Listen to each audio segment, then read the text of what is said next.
Hello, everybody. Good evening. It's Wednesday. It's time for our spiritual light. And today we do have Munir Gariba with us today. It's a pleasure to have you here, Munir. Thank you so much for your Thank you, time. Stevan. Pleasure is all mine. Good, good.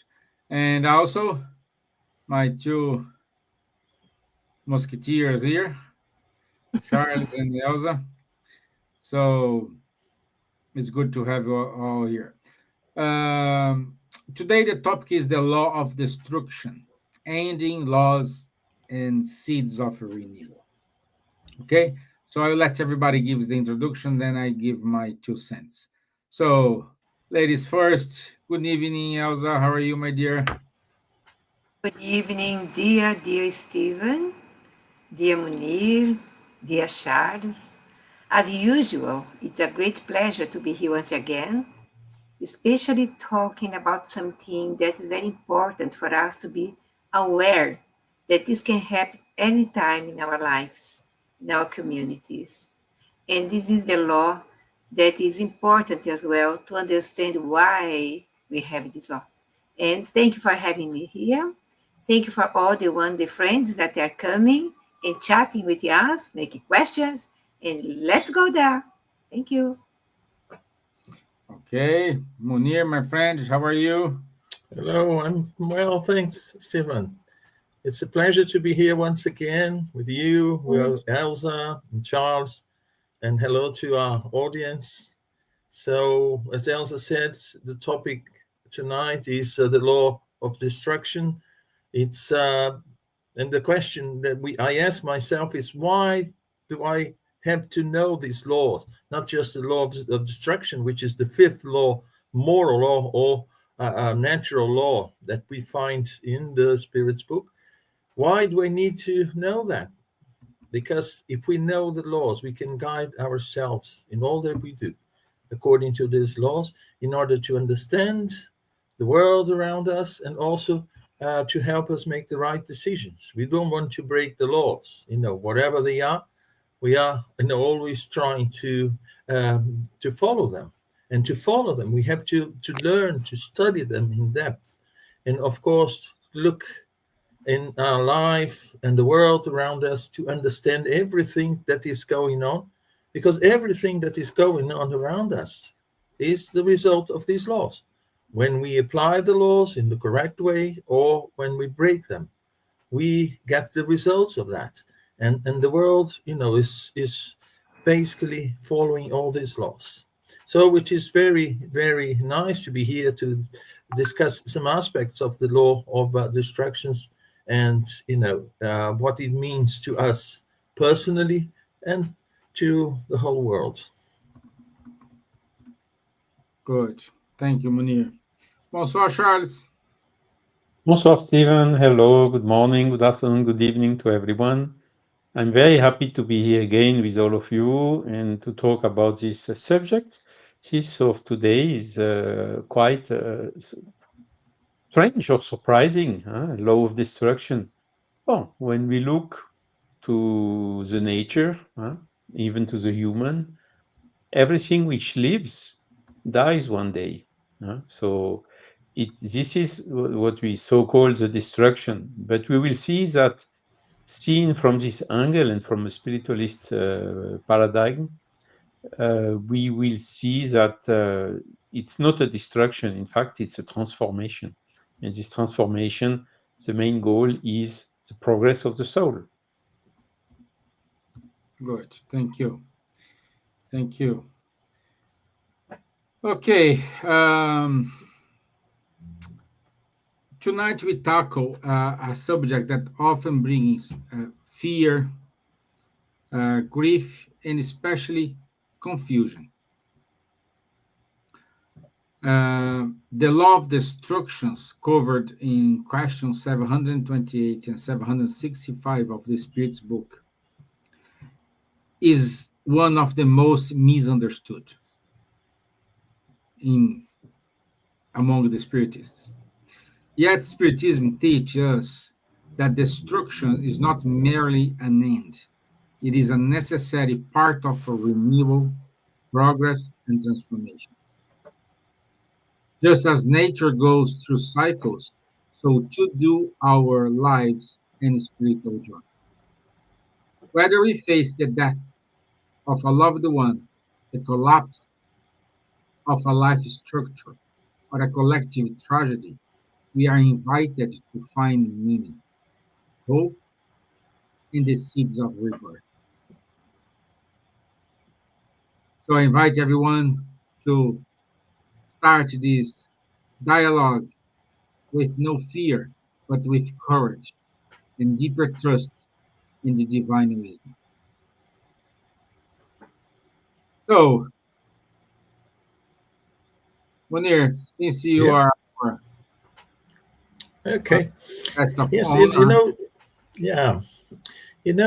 Stevan, when we study the works by Kardec, and we try to look at it and find the results of these moral laws, and when we talk specifically about the law of destruction, the first thought that crosses our mind, the most of us, I believe, is what? Death, calamities, and basically everything that is material. So the first thought that comes into our mind is destruction in terms of material. Yes, the material world, we know that it is not permanent. It is in a constant movement. We know from our academic sciences that the world is in constant evolution in all aspects. Sorry. We sorry. We also know that the world is made of energy in different states of condensation. And this energy is in constant move. We know that our bodies, from beginning to end, will undergo a process of change. And as you said, and based on what the spirits have said, there's not such a thing as destruction. What exists is a process of transformation. And we see this process of transformation happening everywhere, all the time. But we normally forget to look at the law of destruction from the spiritual, moral aspect. If we are spirits evolving, and this is what we learn from Spiritism, why do we incarnate? To evolve, to progress. Why do we take up a body that is in constant transformation, degradation? All that is actually intended to promote in us another change, which is the important one. It is the spiritual change, the moral change. So when we say the spirit, when incarnates, it's making progress, or supposed to make progress. What kind of progress? In which way? Just suffering from moral destruction of the body, or destruction caused by human beings, or destruction caused by calamities as such, or the learning that we get from all this process. For instance, we know that if we make mistakes, we need to make the amendments for those mistakes. But if we don't change, if we don't undergo, spiritually speaking, morally speaking, this process of destruction of the old being and construction of a new being, or recycling of our imperfections into perfections, perfecting ourselves, we know that the mistakes we made yesterday, we'll certainly make them again. So we would be basically making mistakes and making amendments, and making mistakes and making amendments. So the way for that to happen is to basically, to destroy what we believed, what we took for granted, what our personality had built along all these millennia of evolution for us, and rebuild ourselves with the new knowledge that we have, with the progress that we begin to make. So I think the great problem regarding the law of destruction is to look at it from a limited point of view. Because when we move it, and Spiritism helps us tremendously in doing that, is to shift the look from the material side to the spiritual side. If, for instance, if caterpillars didn't know that one day they would become a butterfly after undergoing the period of chrysalis, to undergo metamorphosis, they would think that, the cocoon is the end, is their graveyard. So they would live their life and, get together to mourn the caterpillars that turned into chrysalis. That would be the end. But when we know that what we do as a caterpillar will help us when we become a butterfly, where we can fly, where we are supple and not, that body crawling, on the surface of the planet and being exposed to things. When we realize that whatever effort we put into in our lives as caterpillar will help, will make us, a more beautiful, a bigger, more colorful butterfly. So it's the same with us. When we look at life from the material perspective, it ends at the graveyard. So whatever I do here is to satisfy my life, myself, in material terms. And of course, the destruction of everything that is important in material terms to me, and we know that will happen sooner or later, will affect me tremendously.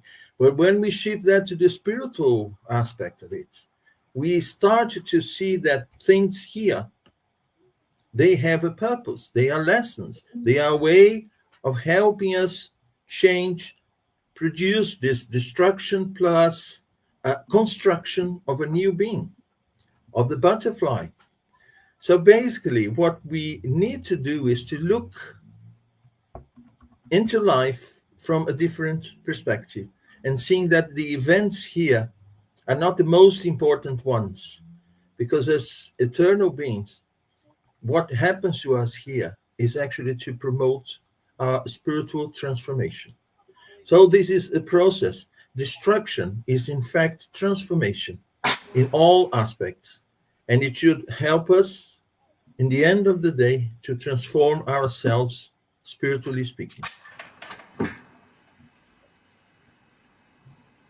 Brilliant. Wonderful. Thank you, Munir. Charles, something to add?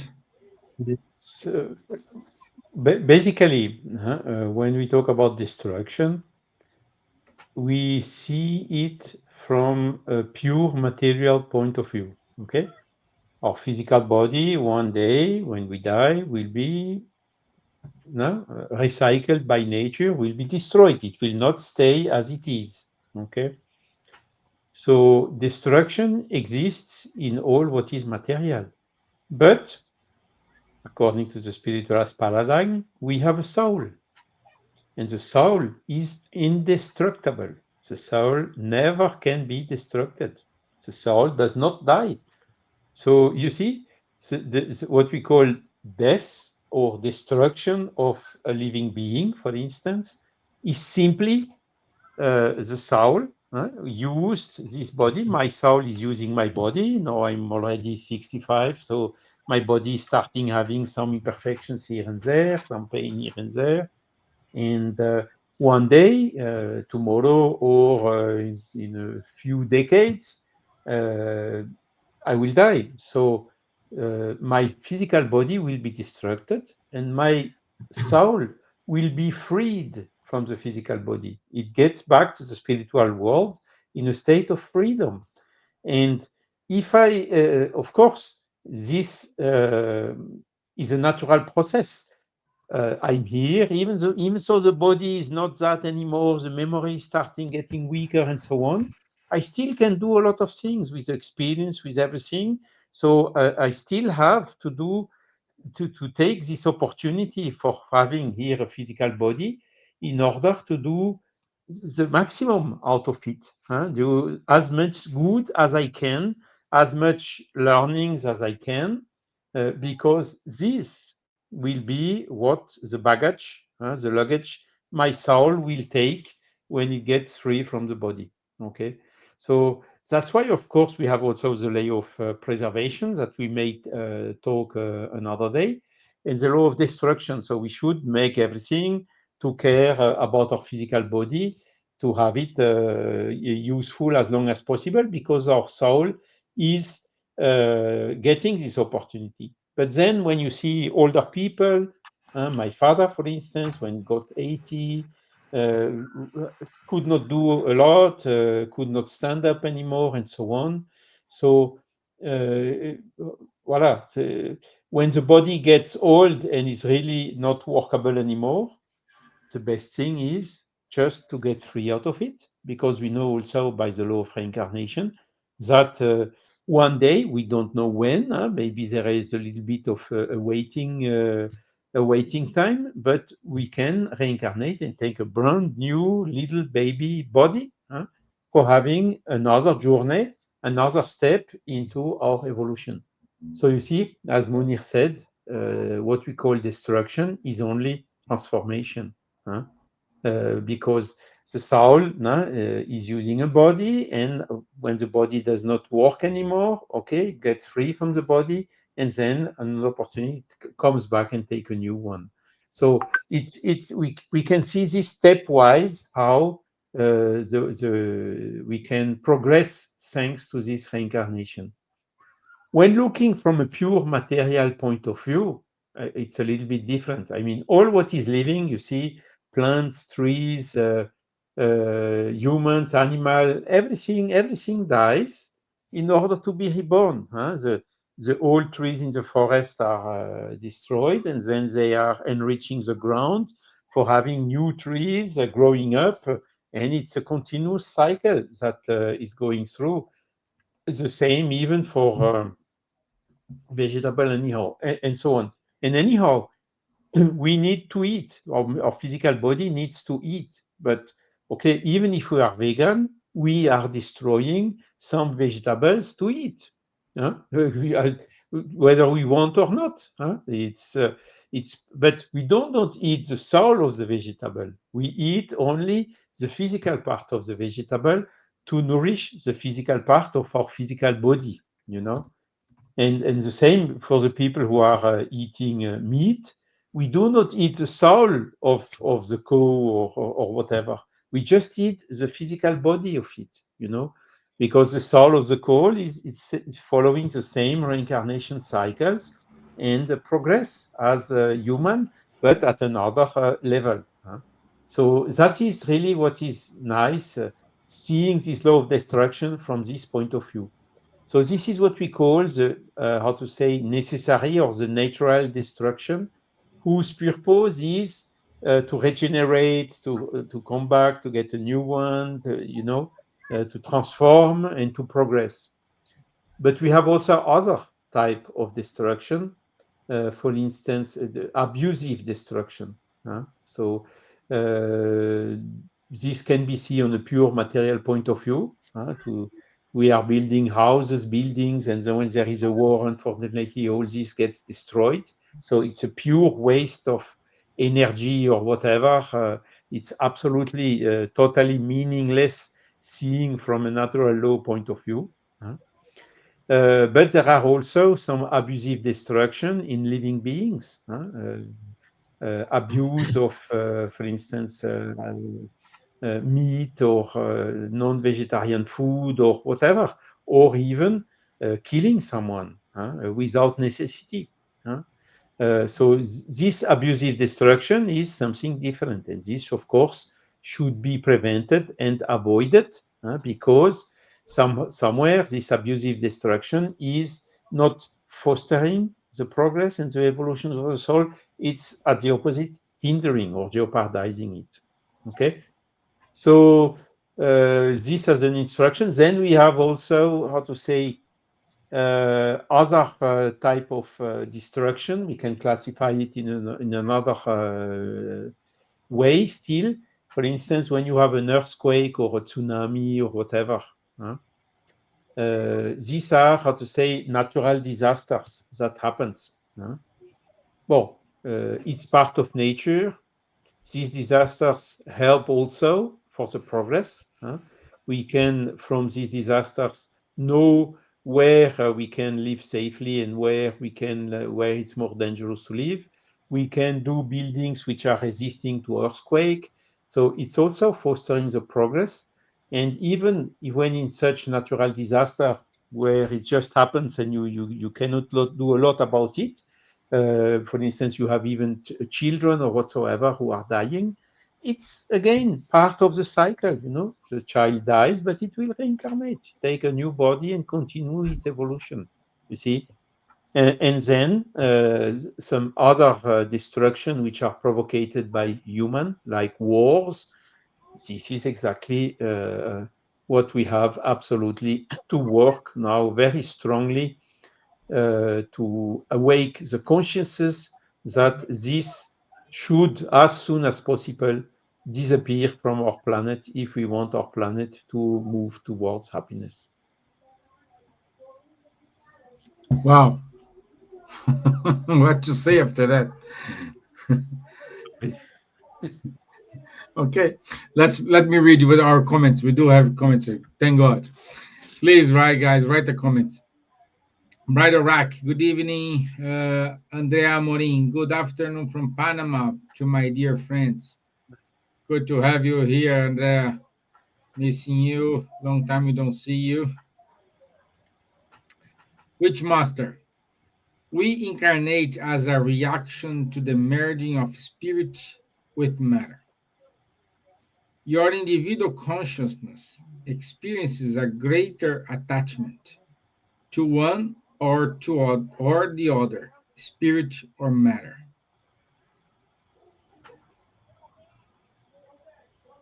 Well, I just think. Is it a question? No, it's not a question. It is a statement. I just say that the conscious it is within the spirit, not separate from the spirit. My 2 cents here. So the conscious comes along with the spirit because the spirit is one. Just reinforcing that spirit and soul, they are same thing. The only difference is between where they are. When we have incarnated spirit, we call it soul. When we have a discarnated spirit, it's a spirit. I don't know. What do you think, my dear Elsa? Stevan, if you can just quickly, but to this comment, attachment to material things is not a good choice option. Why? Yeah. Because the material things we will have to leave sooner or later. So we have to use it in the best possible way, but we have to be ready at any moment. Again, can be tomorrow, or can be in a couple of decades, or even close to a century for the younger one. We will have to leave it. So it's not good to be attached too much to matter because it's temporary things. It's better to be attached to the immortal things, which are the spiritual values, the goodness, the knowledge, and whatsoever, the quality of the spirit. If I may just jump in and make a comment. Also, our consciousness, it develops, expands as we move from matter to spirit. So we are attached to material aspects of life in an incarnation when our consciousness is still underdeveloped, I would say, in the first initial stages. And through life, through our experience, we shift slowly from the material world to the spiritual world. So we say we get more spiritualized. So we give the right attention to the spirit and not so much to matter around us. Sign of evolvement, yeah. Yeah. I'd like to add one thing, Stevan.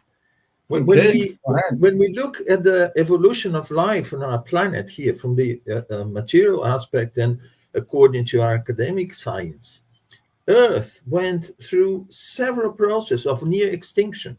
I think there are about 5 near extinction of life on the planet. And then one asks oneself, why?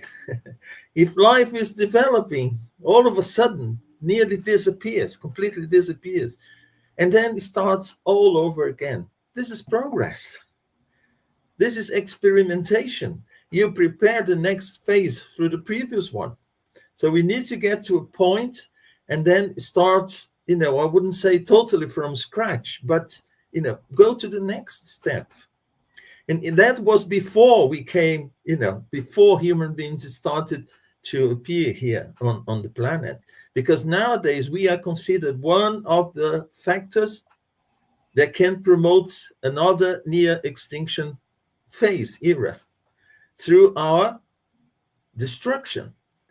If, as Charles said, we have to destroy. How can you accommodate 8.5 billion, basically 8.5 billion people on Earth without causing some destruction? Just the mere fact that we exist, we need to eat, we have our physical needs. Well, we are already damaging the planet. The problem is to damage more than necessary. This is what the Spirit said. There is a limit to that. When we go beyond that limit, yes, this is, lack of spiritual responsibility as such, So we should think, yes, destruction is part of it. It is a process, natural process of life. But we learn to do it, and cause the minimum harm. I need to eat. We need to eat. Most of us need meat for our bodies. Some people can, already, exclude meat from their diet, but most of us need because of our physical constitution. And so to kill animals to feed ourselves, fine, but to kill animals for pleasure, to go hunting, kill dozens of animals and just leave them to rot in the middle of nowhere, just for pleasure. So nice to see when people go fishing as a sport and they return the fish to the river, to the lake, to the sea, because they understand that, it is a way to preserve life, not to destroy it, So these slowly, as I said, in our consciousness expands, and then our lethal level of destruction diminishes, to the point that perhaps one day, we will cause the minimum destruction as such. Beautifully. Go ahead, my dear. No, you see, I was thinking about as Munir said, Charles said, about the destruction. You can bring something from the chaos. You can bring order from these tragedies, from the wars, from the collective tragedies, etc. It is always something good inside. I remember the time of the COVID-19. That was a huge natural tragedy. The virus is spreading. And the people, there are two ways to see things. But there are people that said, no, I'm not going there because I have to preserve others. I'm not thinking only myself, to preserve myself far from the others that can be contagious, but I can contagious others. So this is something that the compassion comes to the hearts of people when really these tragedies comes.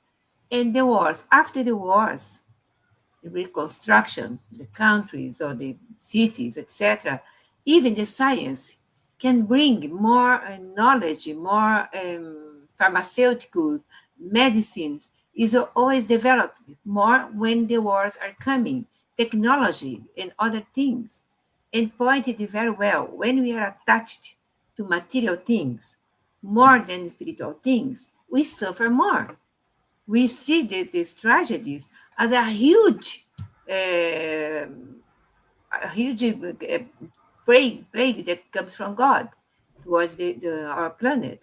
But it's totally the opposite. We are the ones that is still the level that we are, especially in our planet, that we are preparing for the future, what we are receiving now. We are doing bad things, of course, the bad thing comes. It's not God that punishes us, but everything in nature is used to fulfill all the things that we need to undergo in order to progress. And I was today changing things here and reading things here, and I was thinking about this question from the Spirit's book. What is the moral lessons embedded in collective tragedies, such as natural disasters or pandemics? There are good lessons in it. And the chat GPT, I asked the chat GPT about this one, and I am impressed of the answers, beautiful answers, how artificial intelligence can talk about charity, compassion, how this can be. And said, in this lesson, collective tragedies, moral lessons often embedded in events such as solidarity and compassion, and explain when collective tragedies strikes, people are called to help each other, crossing boundaries of race, religion, nationality, or wealth. And the lesson is, we are all interconnected. Loving your neighbor becomes more than a theory, it becomes a living truth. Humility in the face of life's power. Natural disasters and pandemic remind us of how fragile and finite human life is. Lesson. We are not in total control. This realization can humble the ego and open space for spiritual awakening and trust in divine wisdom. Detachment and simplicity. Tragedy often forces people to let go of material possessions, routine, or status. Lesson. What reality matters is not what we own, but who we are and how we treat others. Fourth, charity suffering builds collective growth.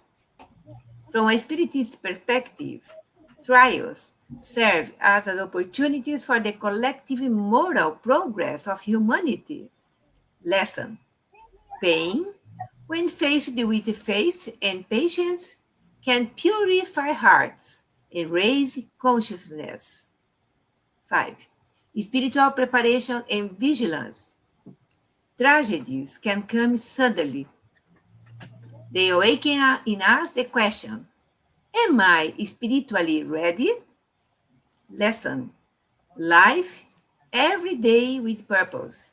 No, live every Live. day with purpose. Live every day with purpose, with love and peace with others, just as Jesus taught, i.e., talking about Jesus. Renewal and rebirth. After loss comes rebuilding. Spirituality, these events push humanity to rethink values, behaviors, and priorities. Lesson. Tragedies can become a turning point for regeneration, both morally and spirituality. 7, the last one. Faith and trust in God's plan.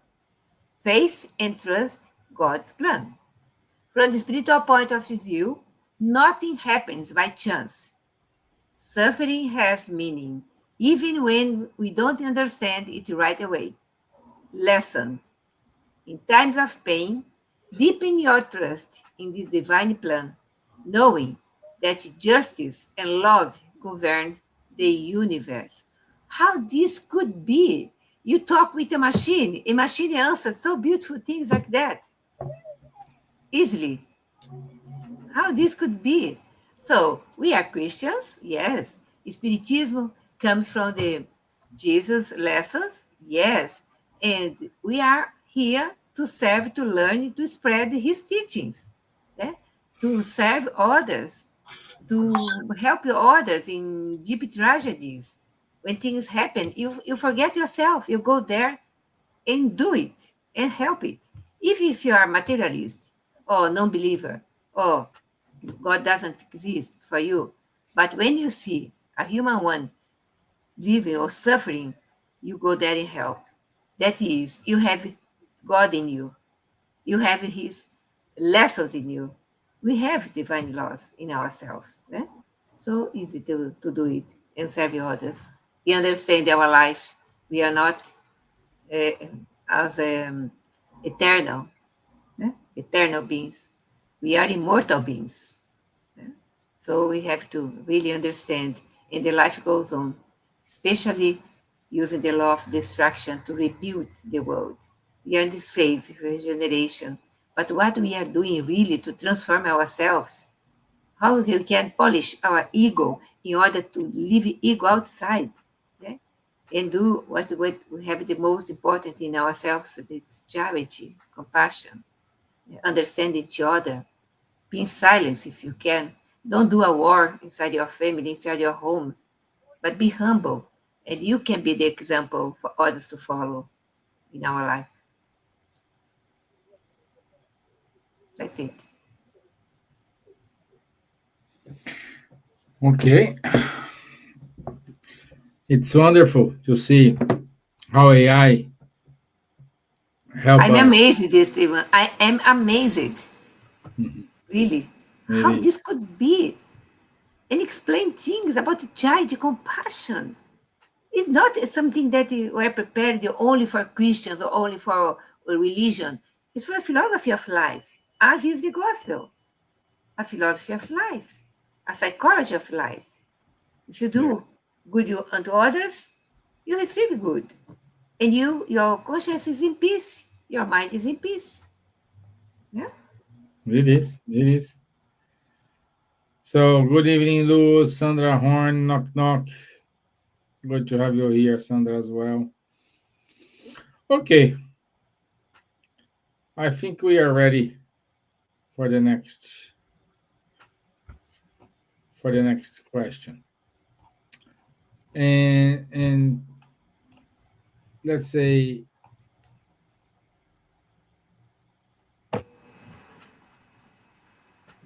Munir, you said about something about loss. One question came, not today, but I gave a spiritist talk about this topic, and someone asked me, how can we spiritually process the loss of a loved one from the spiritual perspective? Yes, Stephen. A loss is a loss. The loss of a loved one will certainly affect us. It's natural, especially if it's someone with whom we live every day. We share special moments, plans, and so on. What Spiritism, or from Spiritist perspective, we learn that we are immortal. We learn that this separation is just temporary. We learn that there is reincarnation. We learn that whatever bonds we have with love, will unite us forever. So I think this perspective, transience of life. Life is temporary. We are just discussing that. We are here on a temporary basis. Some of us, we go before others. So this separation is natural, but it doesn't mean we won't suffer. The same way that, those who have kids, they grow at a certain age, they move to another country to study. We say, wow, good, fine. I'm happy because I know he's moving forward, but I'll miss him so much, or her, It's natural. And what Spiritism does for us is just to open our eyes to this transience of life, the communication with spirits. They are not lost forever. We can communicate with them. Of course, there are rules for that, but we No, spiritism is based on this communication. So, we start from the very beginning knowing that the communication is possible. The importance of faith, not just a theoretical faith, a faith on something that is so abstract that we can't understand. No, something real. All that we learn here helps us to overcome this.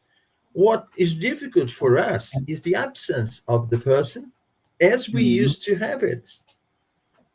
Every day together, looking at us face to face.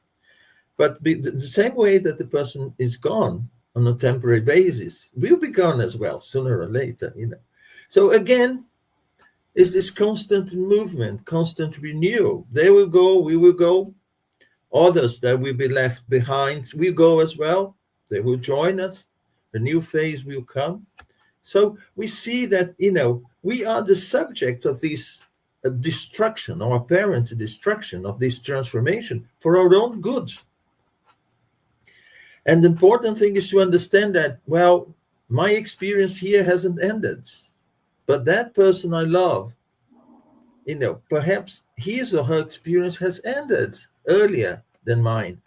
It's natural that he moves forward, or she moves forward. But we'll meet again, certain. What Spiritism brings to us is the certainty of survival, the certainty of communication of spirits in the physical body with spirits already in an errant state in the spirit world. Reincarnation.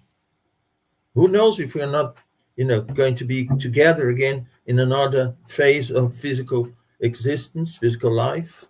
We don't know. So I think all this will help us overcome our grief. But yes, it's natural. We have to live that, period where we mourn the person, the absence of the person. And we spiritists should, of course, feel that with all these in mind as well. Then it becomes something natural, not deny the pain and say, no, I'm spiritist, no one should suffer. No spiritist should suffer the loss of a loved one, or no, But it should be seen from the right perspective with all that we have.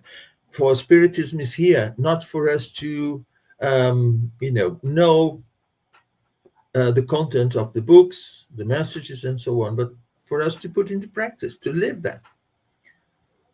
And this is another example of the law of destruction. Destroy the old person, the old beliefs,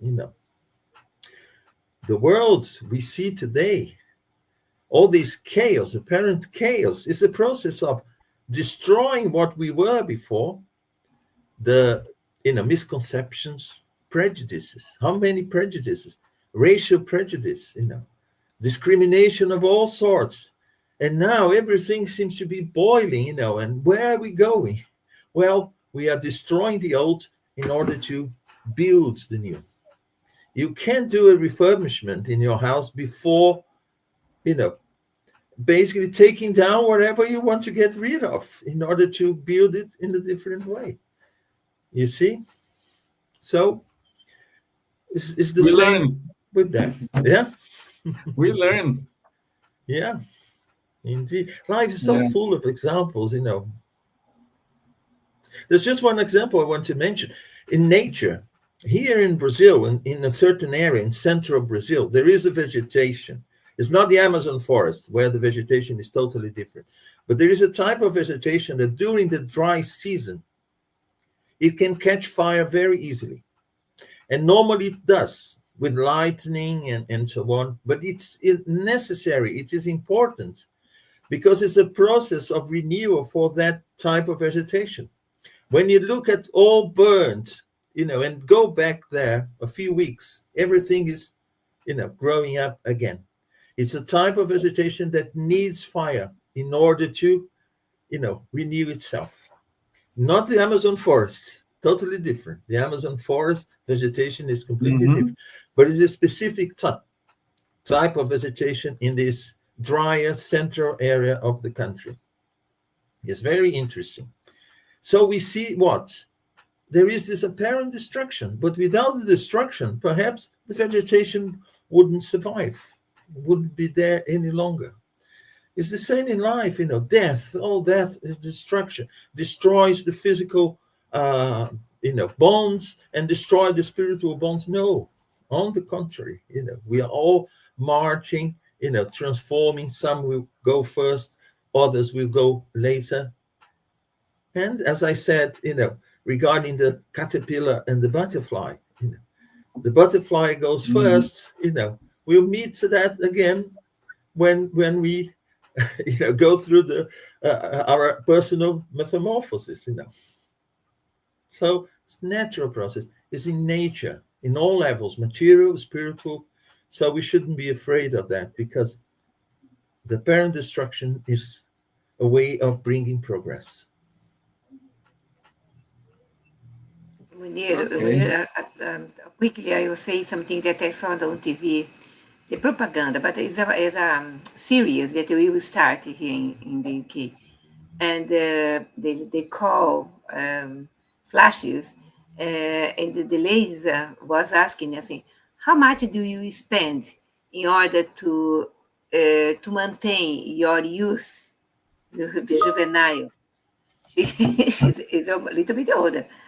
And my goodness, she said around per year 250,000 pounds per year only in beauty.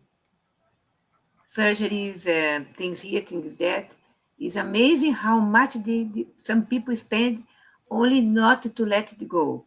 The aging, the skin, the aging body, things assim, changing. I don't know how many times, but it's really sad. I said, oh my God, I could buy an apartment in 1 year with this money. But you see, it's fighting against this kind, inverted commas, destruction. That is a natural process of body, physical body. But put everything in material things. Imagine this kind of people and die and come to our spiritist mediumship meetings. Difficult. Yeah. Let me see here. Charles, you're very quiet. I don't like when you're quiet. I can stay quiet, you're only listening. Your 2 cents. Yeah, I mean, it's again and again always the same. The thing is, what is the point of view? Do we have the blinds and we see only the material stuff, or do we see a little bit wider? We have a wider lateral vision of thinking and see also the spiritual aspects. And when we see the spiritual aspects, of course, a lot of things are changing. Our appreciation changes dramatically when we change this point of view.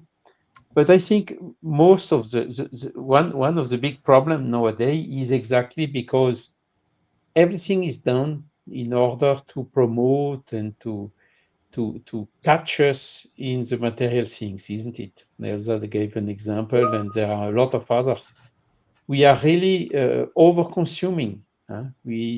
Our behavior is not sustainable. Munir was saying, how can we have 8.5 billion people on the earth without destroying? Yes, we could have 30 billion of people on earth if we destroy only the necessary. We could even be 100 billion people on earth if we would have more sustainable behavior and ways of consumption, you see? So it's not technical problem. I'm engineer. It's not a technical problem. It's a problem, or it's a question of what is the model we are following. And nowadays, okay, we need consumption. We need 3% growth every year, but we know that this is not sustainable because the resources of our planet are limited. We see already the result of our abusive consumption, which is leading to destruction. Thunderstorm, all these global heating regions where in Canada the forests are burning. I mean, there are amazing things happening now, and I think nobody is anymore denying that this is one of the consequences of our abusive consumption, which is leading to abusive destruction.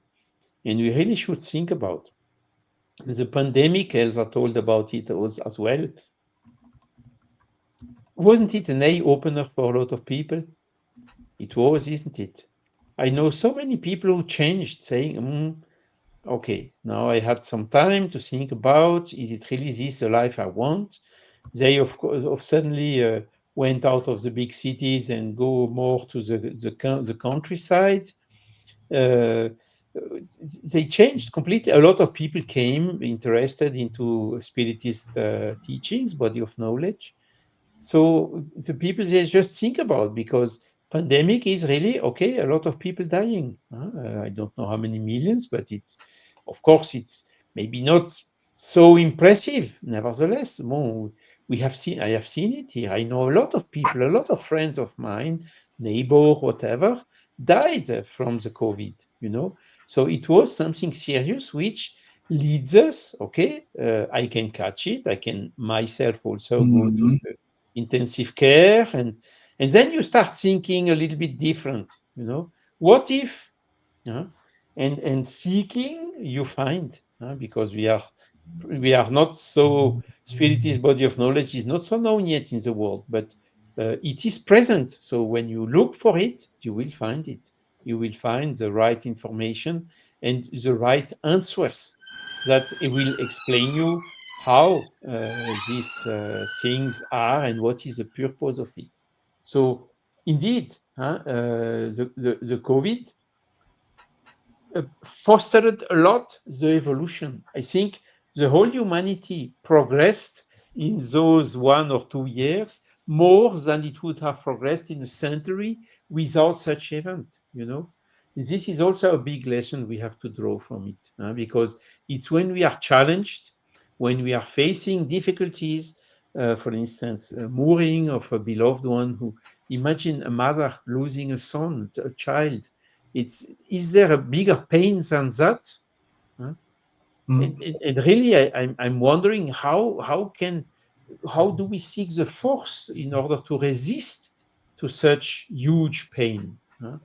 And the spirit is body of knowledge, and the fact to know that it's only the body which is destroyed, it's just a transformation, that the soul of the beloved one are still here and still loving us, and we can still loving them, even having contact with them during sleeping at night, or through mediumship or whatever. This is a huge resource that can help us overcoming such huge difficulties of that order. So that's it. Let's go for it.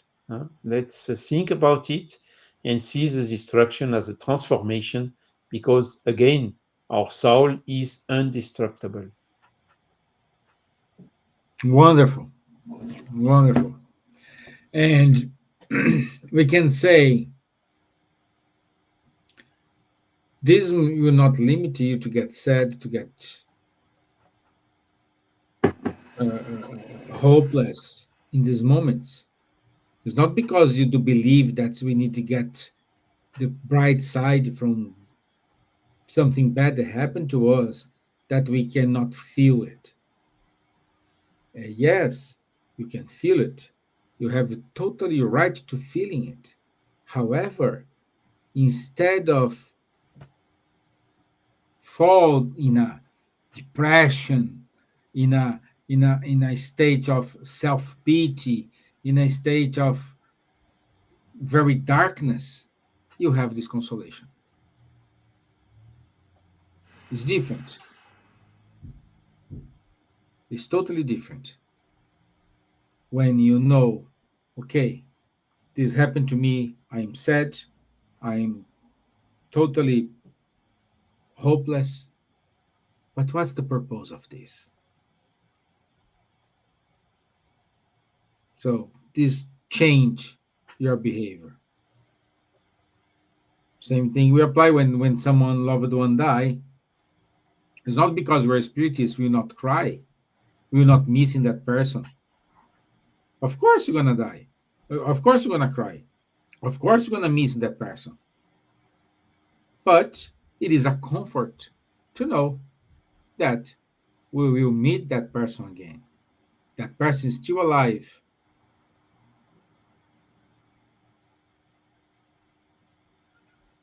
Okay, I think as our time is up. Do you want to add anything else, Munir, Charles, Elsa?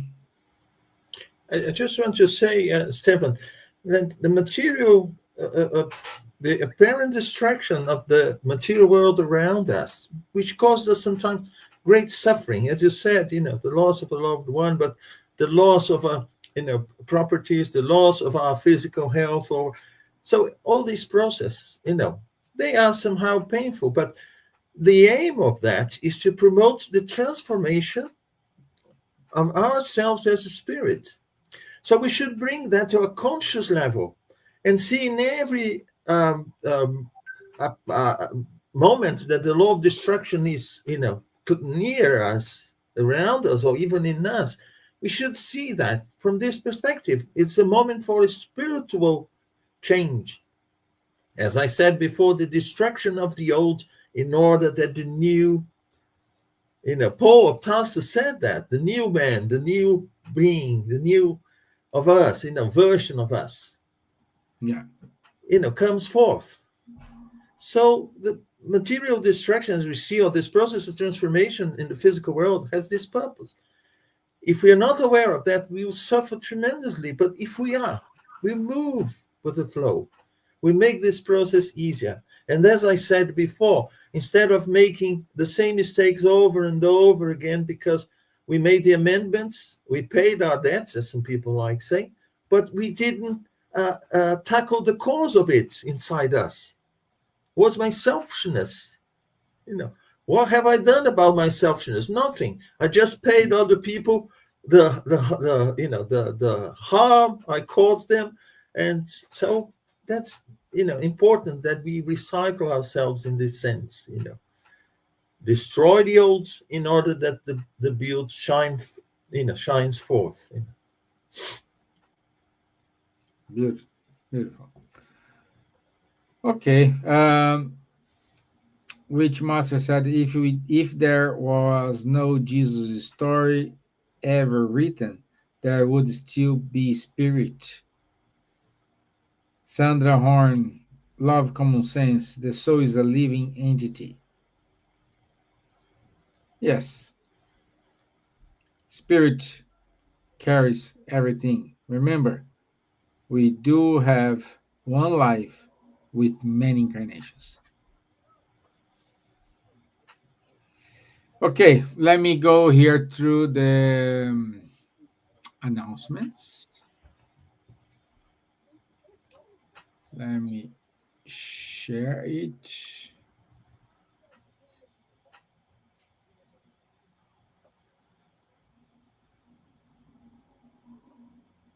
Okay, share my screen.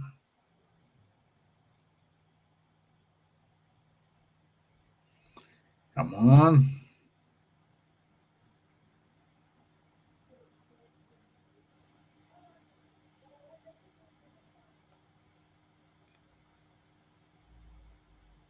Okay.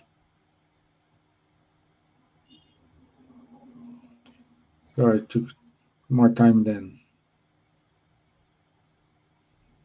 it used to be. Okay, so next week, 2nd of July, 9 p.m. London time, spiritual reflections on the tensions of war between countries. The world is tired of wars and needs peace. Our dear friend Silvia Gibbons will join us in this discussion, this up-to-date discussion. Okay, so next. Don't miss next, not this Sunday, the following Sunday, Munir will be with Flavio Zanetti presenting the Ernesto Bozano series, and he will talk about apportation phenomena. So interesting talking. I invite everyone to listen it. It's next Sunday, 7 p.m. Our friend Susana Simões from the US will give a talk in London on the 3rd of June, actually, this upcoming Monday at 7:15 p.m. The topic is Life and Death in the Work of Joana de Angelis. A wonderful talk. Susana is brilliant. I highly recommend everyone to attend to this talk at the Allan Kardec Study Group. If I'm not mistaken, is the group from Silvia, isn't it? Sorry? No, I am the director of this group. Okay, good, good. Okay, thank you. Also, on the 19th of July, we will have an online Spiritist education seminar with Chris Artuso. It's on Saturday from 3 p.m. to 6 p.m., organized by bus. In September, we will have the International Spiritist Congress Joana de Angelis. Our dear Silvia Gibbons is one of the speakers. So I really believe we do have some space available. So please hurry up if you want to join this Congress in person. To be updated with the Spiritism news in English, subscribe to the Spiritist Radar under the Spiritist Institute, and our friend Dana Sisi will keep you up to date with the news. Also, our young people here do have voice, and every Thursday from 6:45 to 7:45, they have a room, a Zoom room in which they can talk, they can share their knowledge, and this is led by our friends from Solidarity Spiritist Society. Please keep reading Spiritist Magazine, listen Kardec Radio, and as Elsa today, we do have Kardec bot in the chat GBT, so use it. Our Vanessa, our dear friend Vanessa Celone is behind this bot here, so she's organizing everything for us. Here the address if you need it. Okay. So thank you so much for your time, Elsa, Charles, Munir. It's a pleasure to share this time with you all. Enjoy the rest of the evening. Thank you, Luviem. Thank you, Sandra Horn. Thank you, Witchmaster. Thank you, the Bridal Rack, Andrea Morin. Thank you, Manuela Carvalho, Regiane Franco. So thank you. I'll see you next Wednesday. Bye bye. Bye. Bye-bye.